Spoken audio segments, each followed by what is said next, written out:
सिन्धुभ्यश्च कृपा सिन्धुभ्य एव च पतितानां पावनेभ्यो वैष्णवेभ्यो नमो नमः। जय श्री कृष्ण चैतन्य प्रभु नित्यानंद श्री अद्वैत गदाधर श्रीवासादि गौर भक्त वृंद। हरे कृष्णा कृष्णा कृष्णा हरे हरे, हरे राम राम राम हरे हरे। हरे कृष्णा। हिंदी मराठी।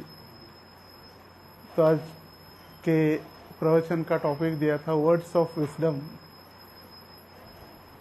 तो संकीर्तन बेस में सभी भक्तों का स्वागत है और श्री कृष्ण जन्माष्टमी आने वाले कुछ दिन में ही है।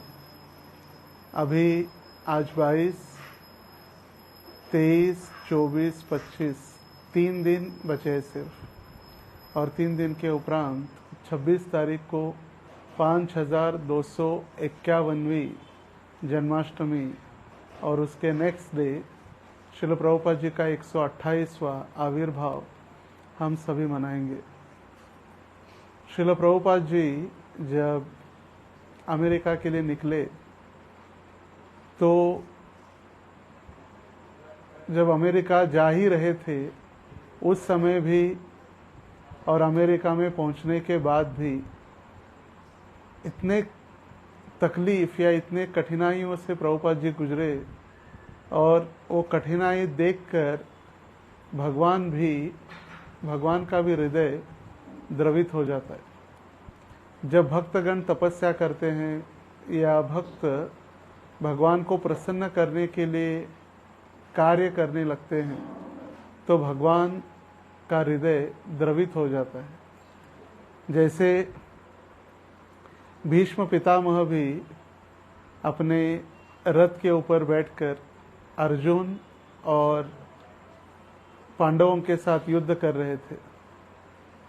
सबको लग रहा था कि हम तो सुनते हैं भीष्म पितामह महाजन है, 12 महाजनों में एक है, मगर वो अर्जुन और पांडवों के साथ युद्ध कर रहे तो फिर कैसे महाजन हो सकते हैं।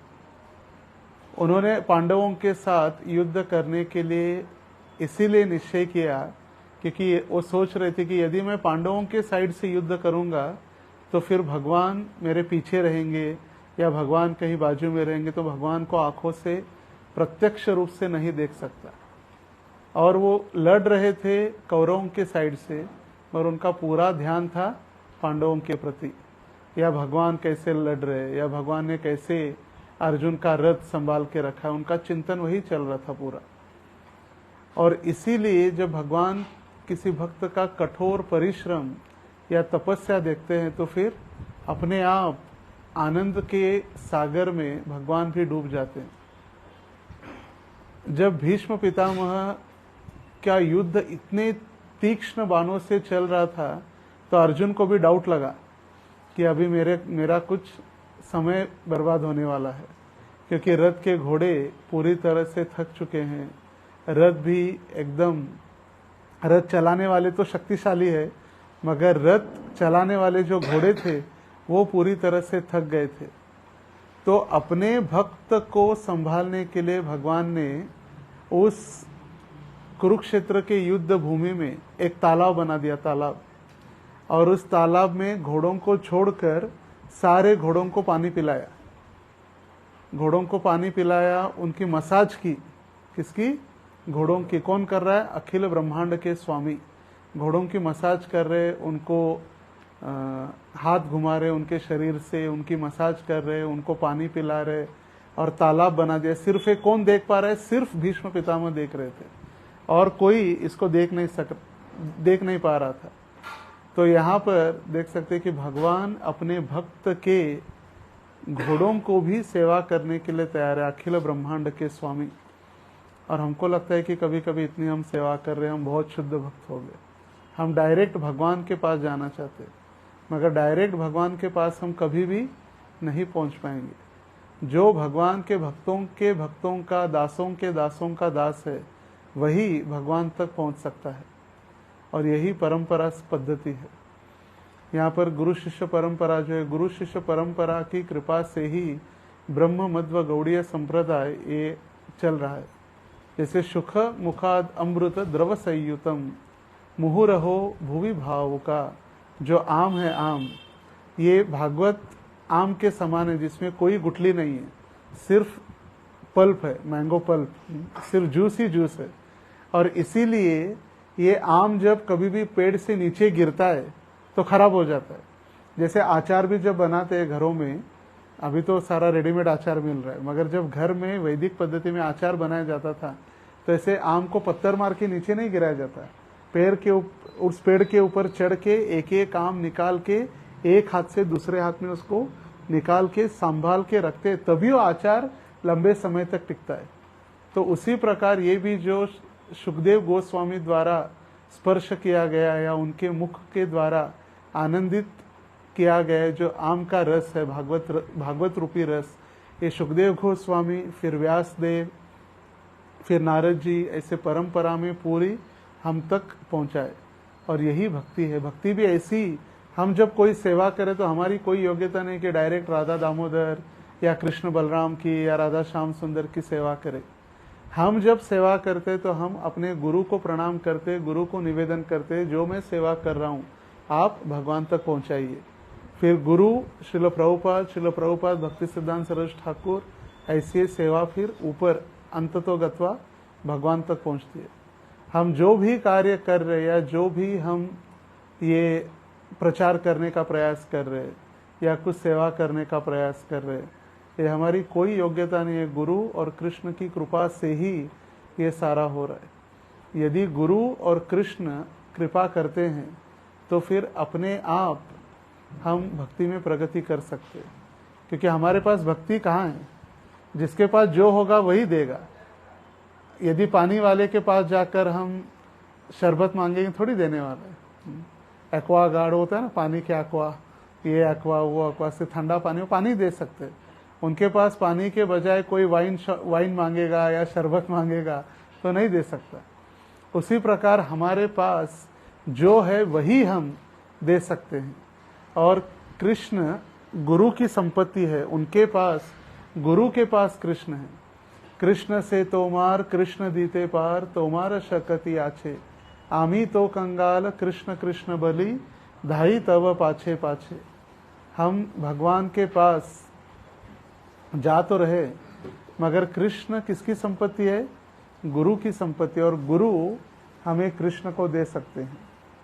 और हमें कभी कभी लगता है कि सिर्फ दीक्षा गुरु ही सब कुछ है। एक भ्रांत धारणा है, सबको लगता है कि दीक्षा गुरु मतलब वही बस, दीक्षा गुरु है तो हम आएंगे, दीक्षा गुरु गए तो हम नहीं आएंगे। या सैफरॉन ब्रह्मचारी है तभी हम भक्ति करेंगे, या अध्यक्ष है तभी हम सेवा करेंगे, या हमारे काउंसिलर है तभी हम सेवा करेंगे। भगवान अंधे नहीं है, भगवान सब देख रहे। हम कोई है या नहीं है, जो भी हम सेवा कर रहे, हमारी भावना क्या है, भगवान को सब पता है। भगवान कहाँ रहते? कहाँ पे? अंदर कहाँ? हृदय के अंदर, आत्मा के अंदर नहीं। हृदय के अंदर आत्मा और परमात्मा दोनों है। इसलिए भगवान भगवत गीता में बताए कि एक पेड़ के ऊपर दो पक्षी है, एक पक्षी उस पेड़ के फल को खा रहा है और दूसरा सिर्फ निरीक्षण देख रहा है। वो देखने वाले परमात्मा है और खाने वाली आत्मा है, हम हैं, हम कर्मों की गति। तो भगवान को हम जो भी कर रहे या हम सोच रहे, करने के पहले भगवान को पता चल जाता है कि ऐसे करने वाला है। इसीलिए अभिज्ञ स्वराट उनको कहा गया है।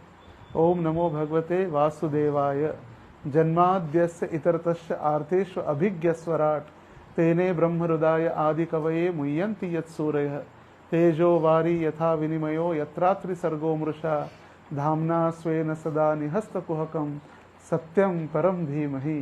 भागवत का पहला श्लोक है। एक ही श्लोक इतना बड़ा है भागवत का। और भक्ति सिद्धांत सरस्वती ठाकुर कहा करते थे, भागवत हम पूरा इस एक श्लोक से जान सकते। तो इसीलिए जब तक हम भक्तों के अधीन नहीं रहते तब तक हमारी प्रगति निश्चित रूप से रुक जाती है। हम जितना इंडिपेंडेंट बनने का प्रयास करेंगे, जैसे भौतिक जगत में हर एक व्यक्ति को स्वतंत्र बनना है, मुझे कोई पूछने वाला नहीं चाहिए, आई एम द बॉस, ये क्यों मुझे पूछ रहा है, ये क्यों मुझे पूछ रहा है। कोई पूछता है तो उसको लगता है कि मेरा इंसल्ट हो रहा है, उसका ईगो हर्ट होने लगता है जो पूछा जाता है तो। मगर आध्यात्मिक जीवन में उल्टा है, जब हमारे ऊपर कोई हमारे अधिकारी, हमारे शिक्षा गुरु, दीक्षा गुरु हमारे होते हैं, वो जब हमें मार्गदर्शन करते, पूछते हैं, तब हम संरक्षित रहते हैं। क्योंकि हम कुछ भी यदि गलती करें तो वे समय समय पर हमें मार्गदर्शन करके हमें रोक सकते हैं। कल ही हम चर्चा कर रहे थे, भक्तों की सेवा करना भगवान की सेवा करने से बहुत कठिन है। भगवान बेचारे शांति से बांसुरी बजा रहे, आप नमक डालो या शक्कर डालो या गुड़ डालो या दूध जला दो, कुछ नहीं बोलते, मगर भक्त लोग बोल के बता सकते हैं। भगवान बेचारे चुपचाप सहन करते। कभी कभी राजभोग में ऐसे होता है, दाल में कभी शक्कर है या नमक नहीं है, या स्वीट में कभी कभी नमक आ जाता है या पूरा मीठा हो जाता है, एकदम ऐसा मुंह में डालते ऐसा लगता है कि शक्कर ही शक्कर है, टू स्वीट। कभी कभी दूध थोड़ा सा भी जल जाता है स्वीट राइस का, तो पूरी स्वीट राइस ही खुशबू देने लगती है फिर। मगर भगवान को कंप्लेंट किया कि आके आज तक 3 साल हो गए, दामोदर ने किसी को लिख के दिया या किसी के सपने में आके बताया क्या मुझे जला हुआ खीर दिया, या भगवान ने कभी कहा क्या अरे तू मत बना राजभोग मेरे लिए? नहीं। ए यथा माम प्रपद्यन्ते ताम सतैव भजाम्यहम। जो जिस भावना से भगवान से आदान प्रदान कर रहे, उस भावना से भगवान उनको प्रेम प्रदान कर रहे। आज भी ऐसे भक्त है, जैसे जननिवास प्रभु, पंकजांग्री प्रभु के विषय में कहा जाता है, तुलसी के पत्ते एक एक निकाल कर, उसको धोकर, उसको एक एक पत्ते को साफ करके भगवान के प्लेट में या भगवान के चरणों पे रखते। तुलसी का पत्ता, इतना चेतना, वो विकसित चेतना है। हम क्या कट कट कट कट नाखून से तोड़, इधर से तोड़ तोड़, गाना सुनते हुए बातें करते करते तोड़ कर डाल दिए बस। एक एक पत्ता अच्छे से उसको तोड़ के, साफ करके, पोंछ के, फिर भगवान के चरणों में। तो ये भक्त जो भगवान के भक्त है, शुद्ध भक्त, ये भगवान के भक्त हमें सिखाते कभी भी हम किस प्रकार अपने गुरु भगवान की हम किस प्रकार सेवा करें। कितनी भी कठिनाई आए, हमें कभी पीछे नहीं हटना चाहिए। कठिनाई तो आएगी, माया हमें टेस्ट हमेशा करते रहेगी। दोस्त बोलेंगे अरे क्या है मंदिर में, चल पिक्चर देखने चलते, नया पिक्चर आया है। मंदिर में क्या हर रोज, जैसे प्रभु जी को सभी पूछते कहाँ है, सबको पता है मंदिर में रहते, फिर भी हर बार फोन करते होते एडो नाउ कहाँ है, सबको लगता है कहाँ है, कहीं विशेष कुछ नहीं। जब भगवान के कभी कभी लगता है हमको बहुत भौतिक संसार में कितने सारे लोग आनंद से जी रहे, हमको जबरदस्ती ये नहीं करना, ये नहीं करना, ये नहीं खाना, वो नहीं करना है, सब पूछा जा रहा है। जल्दी सुबह सुबह 4 बजे उठाया जाता है, अरे इतनी अच्छी नींद आ रही है। मगर ये हमारा सारा संरक्षण करने के लिए ही है। जैसे ट्रेनिंग में जाते हैं, आर्मी का सिंपल उदाहरण है, आर्मी को सोने देते क्या 9 बजे तक? कितने बजे उठाते? एग्जैक्ट 4 बजे उठाए जाते हैं। प्रभुपाद जी की आर्मी है यहाँ, जैसे मराठी में बिन पगार फुल अधिकार, बिना पेमेंट दिए पूरा एकदम अधिकार के साथ, बिन पगार फुल अधिकार, अधिकार के साथ आर्मी में लगा दिए प्रभुपाद जी। देखिए उनको भी कितना कष्ट है, मगर वो देश की सेवा के लिए कर रहे, हम भगवान की सेवा के लिए कर रहे। इसलिए कठिनाई तो आएगी, शत्रु आएंगे, वॉर होंगे, मगर डर के मारे भागना नहीं है, नहीं तो फिर वो भगोड़ा हो जाएगा। पीठ दिखाकर हम कभी भागेंगे नहीं।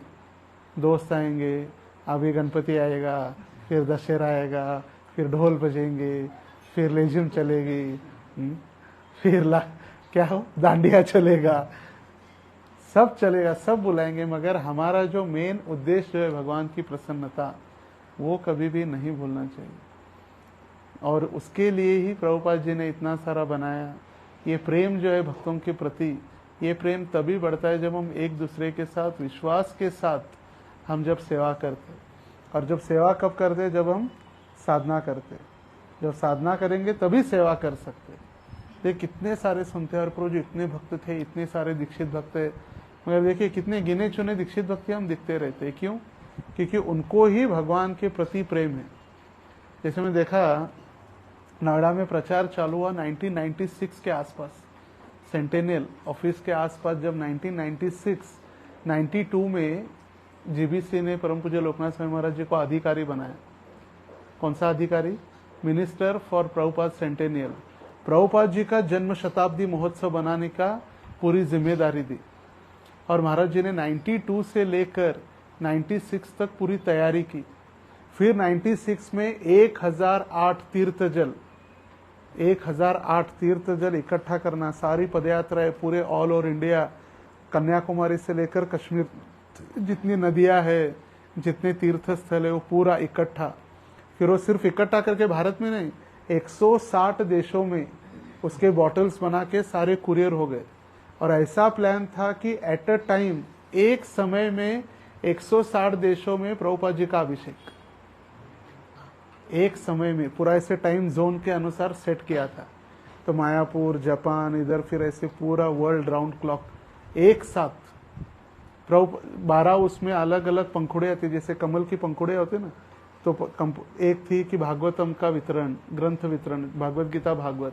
एक था uniting the family, Srila Prabhupada ji के जो शिष्य एन के न प्रकार न दुखी होकर या कुछ कारणवश दूर चले गए, उनको बुलाना, वो एक पेटल। फिर इंक्रीजिंग प्रभुपाद कॉन्शियसनेस, प्रभुपाद जी के विषय में चिंतन, प्रभुपाद जी के विषय में जो प्रेम है, प्रभुपाद जी के विषय में संसार को जानने के लिए बताना, प्रभुपाद कौन है, प्रभुपाद ने क्या किया, वो। फिर ऐसे अलग अलग एक पेटल। उसमें एक था पदयात्रा इन 108 कंट्रीज, 100 देशों में पदयात्रा, प्रभुपाद सेंटेनियल था तो सारा। फिर हरिनाम संकीर्तन, वर्ल्ड होली नेम डे जो स्टार्ट हुआ, प्रभुपाद जी निकले थे 17 सितंबर को पहुंचे प्रभुपाद अमेरिका में, प्रभुपाद अराइवल इन यूएसए। तो वो तो सारा इतना अलग अलग पूरी तैयारी की थी महाराज जी ने। तो कितना प्रेम अपने गुरु के लिए, भगवान के लिए तो ही, मगर अपने गुरु के लिए इतना प्रेम। न भूतो न भविष्यति, ऐसा सेंटेनियल महाराज जी कहाँ कहाँ नहीं गए उस समय। हर गांव, हर शहर, हर जगह पे प्रभुपाद जी की डीटी इंस्टॉल करना, अभिषेक करना, प्रभुपाद जी की इच्छाओं को पूरा करने का प्रयास। तो जब कोई व्यक्ति, परम पूज्य भक्ति चारू महाराज कह रहे थे, Prabhupada consciousness means Krishna consciousness, कोई अंतर नहीं है। प्रभुपाद जी की सेवा करना और कृष्ण की सेवा करना, इसमें कोई अंतर नहीं है। या गुरु का चिंतन करना या गुरु के आदेशों का चिंतन करना, वो भी कृष्ण भावना ही है। क्योंकि गुरु कुछ अलग नहीं सिखाते, कुछ सिखाया अलग। कृष्ण सेवा, गुरु सेवा या इस्कॉन सेवा दोनों एक ही है। गुरु वही बता रहे कि रथ यात्रा करो, जन्माष्टमी का उत्सव करो, श्रील प्रभुपाद जी का आविर्भाव उत्सव मनाओ, फिर ग्रंथ वितरण करो, हरिनाम संकीर्तन करो, शोभा यात्रा करो, श्री विग्रहों की आराधना करो, वही कह रहे। और कुछ कहा नहीं। कभी कहा मेरा जय जयकार करो, मेरे लिए कपड़े बनाओ, मेरे लिए हेलीकॉप्टर ला के दो, मेरे लिए मर्सिडीज बेंज बुक करो, नहीं।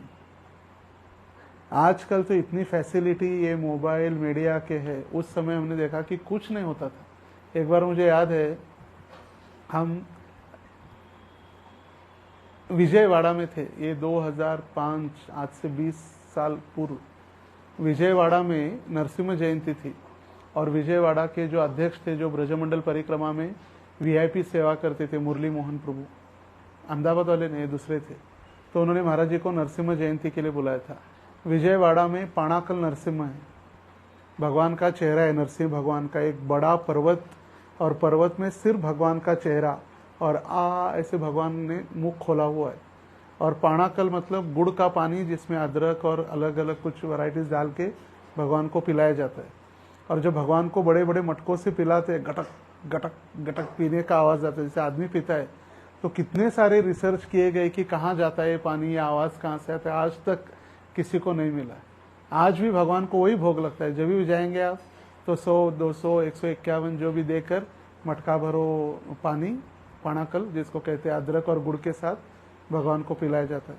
तो भक्ति सिद्धांत सरोज ठाकुर आए थे उस समय, और भक्ति सिद्धांत सरोज ठाकुर ने जहाँ जहाँ चैतन्य महाप्रभु गए थे, तो वहाँ पर चैतन्य महाप्रभु की पादुका इंस्टॉल की है। तो उस पर्वत के ऊपर चढ़ते हुए जहाँ सीढ़ियाँ है, वहाँ पर चैतन्य महाप्रभु की पादुका भक्ति सिद्धांत सरस्वती ठाकुर ने इंस्टॉल की है। तो वहाँ नरसिंह जयंती हुई इस्कॉन मंदिर में। फिर नरसिंह जयंती होने के बाद हम विजयवाड़ा से ट्रेन से कहीं तक आए थे, मुझे याद नहीं स्टेशन का नाम, और वो गुंटक्कल या कोई स्टेशन था, जंक्शन। और फिर वहाँ से गाड़ी से जाना था, मगर उस समय गाड़ियाँ वगैरह कुछ थी नहीं। तो स्टेशन के बाहर हम रुके, फिर एक टैक्सी बुलाई, एम्बेसडर टैक्सी चलती थी उस समय। तो टैक्सी बुकिंग करके फिर महाराज जी आगे बैठे, मैं पीछे, और एक वो मुरली मोहन प्रभु पीछे बैठे। तो फिर भक्त लोग उस समय इतने प्रचार, फिर कहाँ किसको संपर्क नहीं, ना मोबाइल ना कुछ। तो फिर प्रसाद लेना था, तो प्रसाद क्या करे। फिर प्रसाद के लिए उस समय अपना गाड़ी रुकाकर बीच में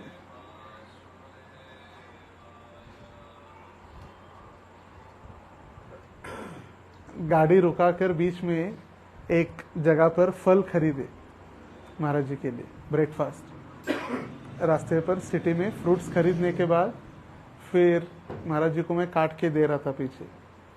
तो फिर महाराज जी ने उस गाड़ी में देखा, उधर नाम लिखा था श्रीनिवास गाड़ी में नाम लिखा था। तो फिर महाराज जी ने उसको पूछा, आपका, ड्राइवर को पूछा, बोले आपका नाम श्रीनिवास है क्या?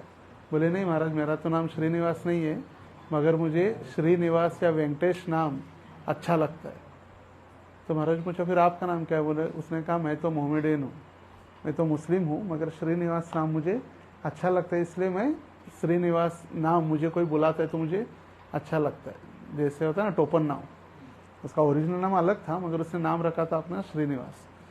तो महाराज जी को इतनी प्रसन्नता हुई, जो भी फल हम काट के महाराज जी को दे रहे थे वो महाराज उसको खिला रहे थे। क्यों? क्योंकि सिर्फ भगवान का नाम से वो कनेक्टेड है, इसीलिए। आजकल हमारा खून दौड़ने लगता है, ये मुस्लिम, ये क्रिश्चियन, ये वो धर्म। सिर्फ भगवान के प्रति या भगवान के नाम के प्रति वो सिर्फ श्रीनिवास नाम रखा, इसीलिए महाराज खुद अपने हाथ से एक खुद खा रहे थे, फिर उसको जैसे देते ना गाड़ी चलाने वाले को हाथ में, जैसे एक एक एक एक एक एक एक एक उसको खिला रहे थे। तो ये है प्रेम। तो इसीलिए कहा गया है कि भक्तों का जो कार्य है, वैष्णवेर क्रिया मुद्रा विज्ञेह न बुझाए। वैष्णवों के कार्य और मुद्रा से, उनके कार्यकलाप से हम उनको कभी समझ नहीं पाएंगे। हमको लगता है अरे तो हमारे साथ ही रहते, हमारे साथ ही खाते, हमारे साथ ही सोते, मगर भले ही वो कुछ भी हो, मगर उनका कार्यकलाप ये टोटली अलग है, क्योंकि उनका संबंध या उनकी सेवा कृष्ण के साथ उनका एक अटूट संबंध है। और एक उदाहरण, एक बार मार्च महीने में जगन्नाथ रथ यात्रा हो रही थी, 25 मार्च के आसपास। जलगांव और पाचोरा, ये दोनों सिटी ट्विन सिटी है। जलगांव एक सिटी है, उसके बाजू में पाचोरा एक सिटी है। तो वहाँ पर कृष्ण चैतन्य महाराज, सुंदर चैतन्य महाराज और आनंद शेष प्रभु, ये सभी हम रथ यात्रा के लिए भाग ले रहे थे। तो महाराज जी एक दिन कीर्तन चालू के 4 बजे के आसपास रात के 7 बजे तक कंटिन्यू 3 घंटा कीर्तन किए। दूसरे दिन 2-2:30 बजे चालू किए, 5-6 बजे तक कीर्तन चला। तो फिर उस समय आनंद शेष प्रभु को वगैरह चक्कर आने लगी या वोमिटिंग होने लगा गर्मी के कारण। तो फिर उन्होंने पूछा कि सुंदर चैतन्य महाराज को पूछा, बोले हम इतने जवान होकर थक रहे और महाराज जी की इतनी आयु होने के बाद भी महाराज थकते कैसे नहीं? तो उस समय सुंदर चैतन्य महाराज कहे, हमारा कनेक्शन इस भौतिक संसार से है या हमारे शरीर से है, मगर महाराज जी का कनेक्शन डायरेक्ट जगन्नाथ से या आध्यात्मिक जगत से होने के कारण उस स्तर तक हम नहीं पहुंच पाते।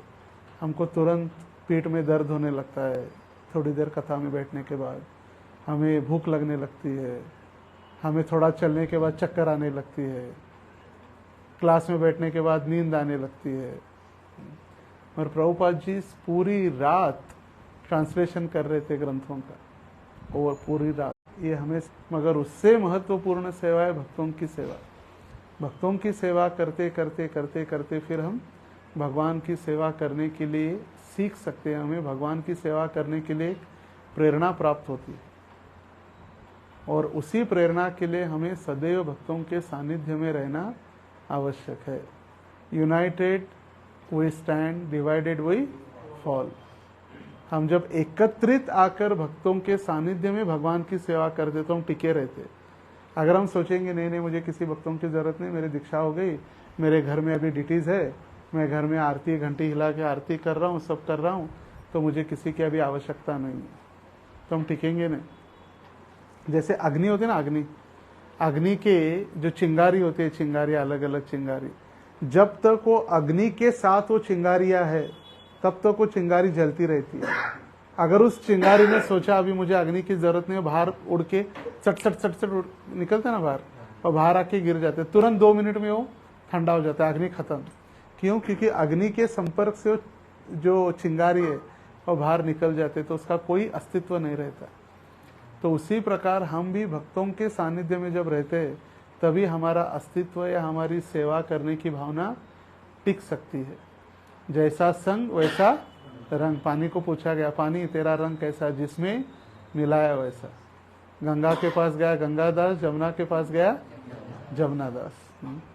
तो जैसे इसीलिए हमें सदैव भक्तों के सानिध्य में हम रहे, भक्तों के सानिध्य में प्रेम से। 4 चीजें सबसे इंपॉर्टेंट। सबसे पहली हमारी साधना, हमारी साधना। साधना मतलब क्या क्या है उसमें? जप आ गया, कीर्तन आ गया, अध्ययन आ गया, ये हमारी साधना है। मॉर्निंग प्रोग्राम, इवनिंग प्रोग्राम, कथा श्रवण करना, फर्स्ट साधना। सेकंड सेवा।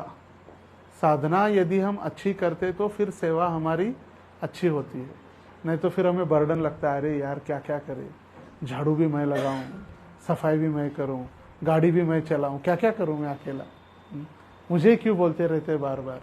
साधना जो अच्छी करता है वो सेवा भी फिर अच्छी करेगा। फिर सेवा, फिर तीसरा संबंध। साधना, सेवा और संबंध तीसरा। भक्तों के प्रति हमारा जो संबंध है वो संबंध किस प्रकार है, या प्रेम का संबंध वो। और चौथा है सदाचार या हमारा आचरण, जिसको मराठी में कहते हैं आचरण, और सदाचार हिंदी में कहते हैं वैष्णव एटिकेट। हमारा सदाचार, हम किस प्रकार भक्तों के साथ हमारा संबंध है, भक्तों के साथ हमारा प्रेम है, ये सारा। साधना, सेवा, संबंध और सदाचार। गाड़ी का होता है ना 4 स्ट्रोक इंजन, रिक्शा के ऊपर अगर लिखा होता है 4 यस, ये 4 स्ट्रोक इंजन है हमारा। एक भी इंजन गड़बड़ हो गया तो फिर गाड़ी हमारी वहीं पर रुक जाती है। फिर हम कहते तो प्रभु जी इसके वजह से ऐसे हुआ, उसने मुझे ऐसे कहा, अध्यक्ष ने मुझे ऐसे बोला, मैनेजमेंट की तरफ से ये हुआ। ये तो माया अलग अलग अलग एक कारण बताती है, मगर सबसे मैंने हमारा कहीं ना कहीं डावाडोल है इस 4 में। साधना, सेवा, संबंध और सदाचार, ये सारा इंटर रिलेटेड है। साधना ठीक है तो सेवा ठीक है, सेवा ठीक हम करते हैं तो संबंध हमारे ठीक रहते हैं, संबंध ठीक है तो हमारा आचरण भी ठीक रहेगा, बराबर। नहीं तो एक गड़बड़ तो सारा गड़बड़। साधना ठीक नहीं है तो फिर सेवा नहीं ठीक होगी, सेवा नहीं ठीक होगी तो हमारे संबंध कैसे अच्छे रहेंगे। फिर यदि हम जप माला में हाथ डालकर बैठेंगे, देखेंगे अरे आ गया सारा परेशान करने के लिए, चलो हम यहाँ से। संबंधित प्रेम के संबंध ही नहीं है, फिर संबंध नहीं है तो फिर हमारा रिलेशनशिप अच्छा नहीं रहेगा, और हम एक दूसरे के साथ फिर हम बात नहीं करेंगे। फिर हमें भौतिक जगत के दोस्त हमें याद आएंगे, अरे वो अच्छा था, साला पिलाता था फिर भी हम पी के आनंद में रहते थे। हम भूल जाते थे सारा पीने के बाद, सारी क्या कठिनाई या सारा दुख भूल जाते थे। जब तक प्रेम का संबंध कठोरता या अच्छा संबंध नहीं है तब तक व्यक्ति अपना हृदय नहीं खोलता। ये सभी यहाँ यूथ है, सभी एक स्टेज से गुजरे होंगे। जैसे चाणक्य पंडित कहते हैं, बाल्यावस्था क्रीडासक्ता, तरुणावस्था तरुणी रक्ता, वृद्धावस्था चिंता मग्ना। मतलब जो बालक है वो खेलेंगे ही। महाराज जी एक बार कह रहे थे 1978 में, क्या कर रहे हैं अंदर सभी, बेटो बोलो। 1978 में सारे प्रभुपाद जी का तिरोभाव होने के बाद महाराज जी फर्स्ट टाइम अमेरिका गए। कब? 1978 फर्स्ट टाइम। और जब 40th एनिवर्सरी थी महाराज की, विदेश की 40th एनिवर्सरी 2018, तब मैं था महाराज के साथ 40th एनिवर्सरी में। तो 78 में महाराज जी जब पहली बार गए तो महाराज जी सोच रहे थे मैं अमेरिका जा रहा हूँ तो अमेरिका के सारे बच्चे साइंटिस्ट या इंजीनियर होंगे, वो बचपन से ही कुछ शोध या कुछ लेबोरेटरी में काम वगैरह करते होंगे। मगर जब महाराज जी ने देखा कि वहां जाने के बाद वो भी बच्चे खेलते ही है, तब फिर चाणक्य पंडित का पूरा ये सत्य निकला कि बाल्यावस्था क्रीड़ा सकता। कहीं भी जाओ बच्चे खेलते ही है। अमेरिका में जाओ, चाइना जाओ, जापान जाओ, सोलापुर जाओ या लंदन जाओ, खेलते बच्चे कि नहीं खेलते? कुछ भी करो खेलते रहते, उनको खेलना ही। और जो भी दो मुंह में डालने के लिए, उनको लगता है सब कुछ खाने के लिए, ग्लास हो, कॉइन हो, कुछ भी खाने की चीज है। बाल्यावस्था क्रीड़ा सकता, तरुणावस्था तरुणी रखता। जब व्यक्ति तरुण बन जाता है, एडल्ट या यंग बन जाता है, तो फिर वो तरुणी के प्रति या स्त्रियों के प्रति आसक्त होने लगता है। बाल्यावस्था क्रीड़ा सकता, तरुणावस्था तरुणी रखता, वृद्धावस्था चिंता मग्ना। जब बूढ़ा हो जाता है तो चिंता करने बैठता है, अरे ये ऐसा हुआ, मेरा क्या होगा, इस घर का क्या होगा, मैंने जो पैसा जमा किया उसका क्या होगा, मेरा बैंक बैलेंस का क्या होगा। फिर वो जो हुआ है उसकी चिंता और जो होने वाला है उसका डर। चिंता जिसको जो हो गया है और क्या होगा उसका भय, वही चलते रहता है। तो इसीलिए ये सारा ये होता है, स्वाभाविक है। और ये क्या कहते हैं, नेचर का ये नियम ही है, निसर्ग का नियम है। मगर ऐसे परिस्थिति में भी हमें भक्तों के संग में जब रहेंगे तब हम फिर सुरक्षित रहते हैं। तो मैं क्यों कह रहा था, जब यंग एज में होते हैं तो जब तरुणी के प्रति आसक्त होता है या किसी के प्रति प्यार हो गया, दिल में कुछ कुछ होने लगा, प्रभु जी कुछ कुछ होने लगा, प्रभु जी को नहीं बताएगा, किसको बताएगा? सबसे पहले किसको बताएगा? दोस्त को बताएगा। घर में जाके बताएगा क्या? नहीं। टीचर को बताएगा क्या? या प्रोफेसर को, प्रिंसिपल को लिख के देगा, to the principal WIT college, I have in love with. किसको बताता है? कितना भी कुछ न हो, जब तक वो अपने दिल की बात अपने दोस्त को ही बताता है, क्योंकि वहां पर उसका प्रेम या विश्वास है। ऐसा प्रेम और विश्वास हमें भक्तों के प्रति हो। कहा गया है कि जब हम भक्तों के बीच रहते तो दो, एक तो अपने गुरु और डॉक्टर, उनको कभी भी झूठ नहीं बोलना चाहिए। डॉक्टर को और किसको? गुरु को कभी झूठ नहीं बोलना चाहिए, क्योंकि दोनों दवाई किस प्रकार देते हैं, उनका बॉडी चेकअप या उनका रोग या उनका बीमारी देखकर ही दवाई देखते हैं। जैसे किसी के पेट में दर्द है और हम 3-4 दोस्त गए, दबा के आज बिरयानी खा के और आइसक्रीम खा के पेट दर्द होने लगा। डॉक्टर के पास गए, डॉक्टर ने पूछा, बोले क्या खाया था? बाकी के लोग पूछेंगे इसके, कुछ नहीं डॉक्टर, कुछ नहीं खाया। बोले पेट दर्द हो रहा है। बोले कुछ खाया था क्या रात में? नहीं, कुछ नहीं खाया। बोले दवाई कैसे देंगे? कुछ खाया है, उसका इन्फेक्शन हुआ है, इसीलिए तो फिर पेट दर्द हो रहा है।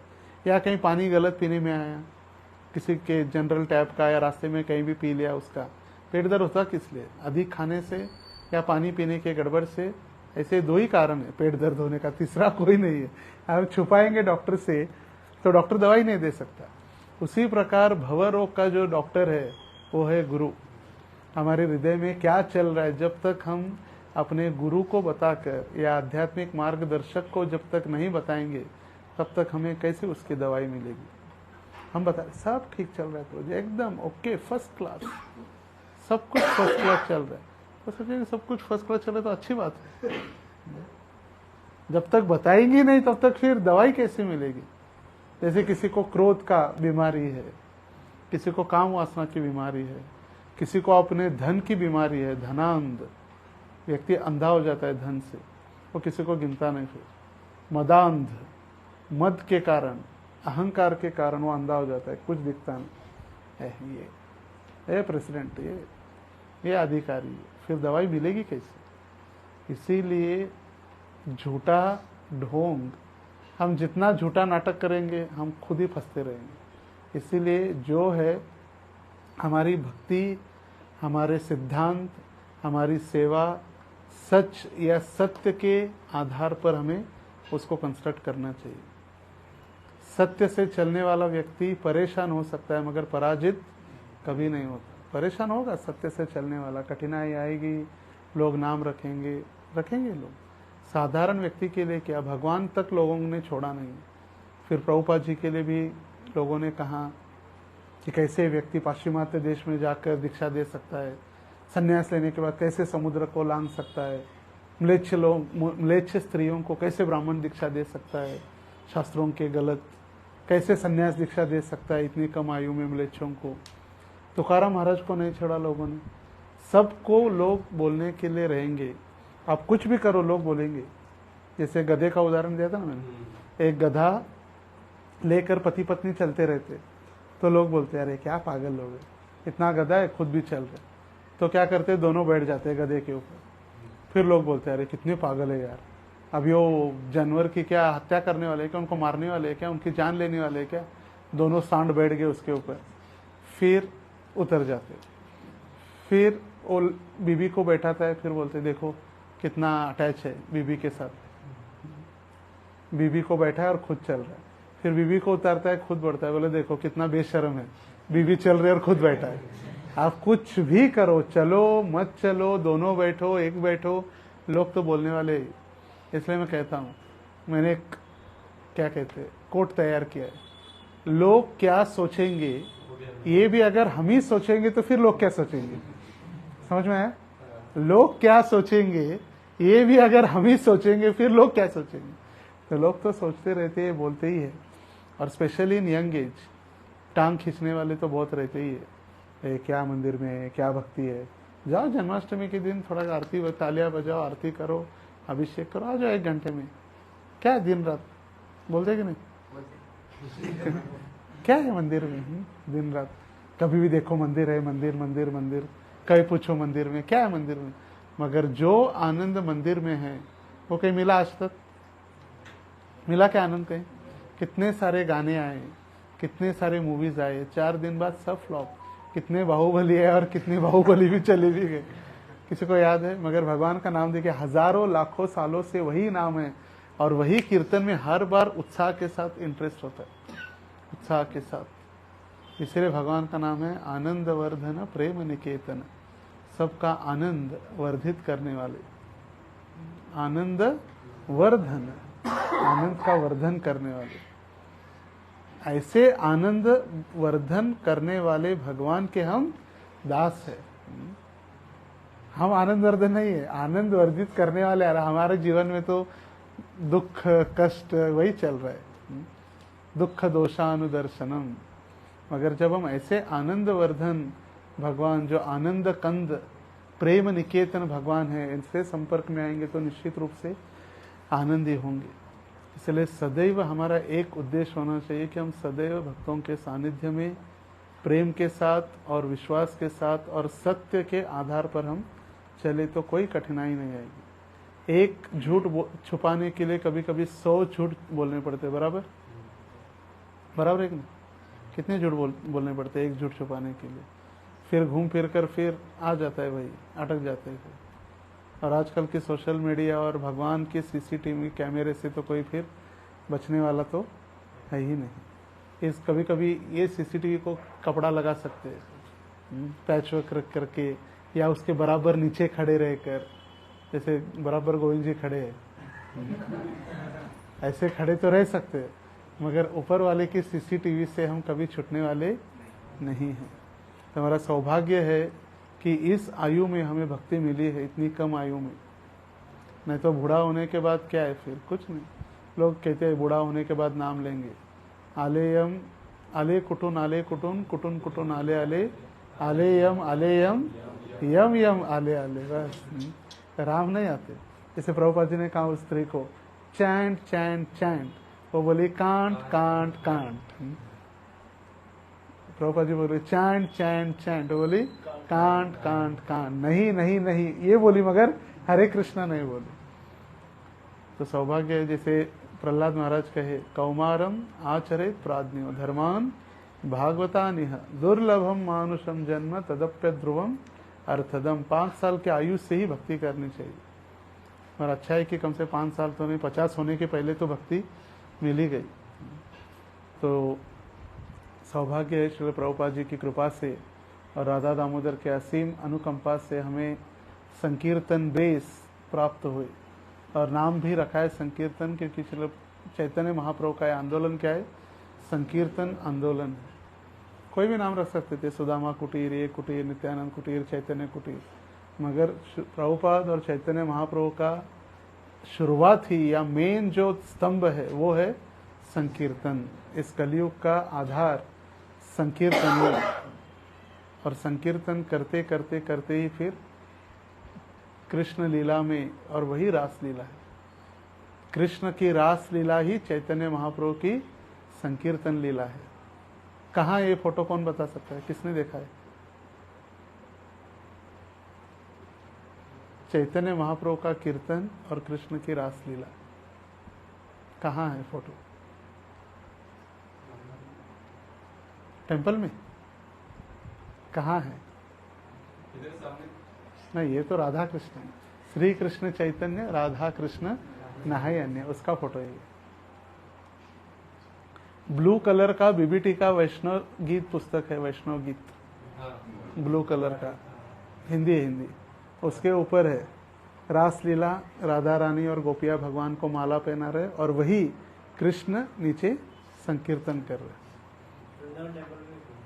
हाँ, तो वही जो मेन है वो वैष्णव गीत के ऊपर है।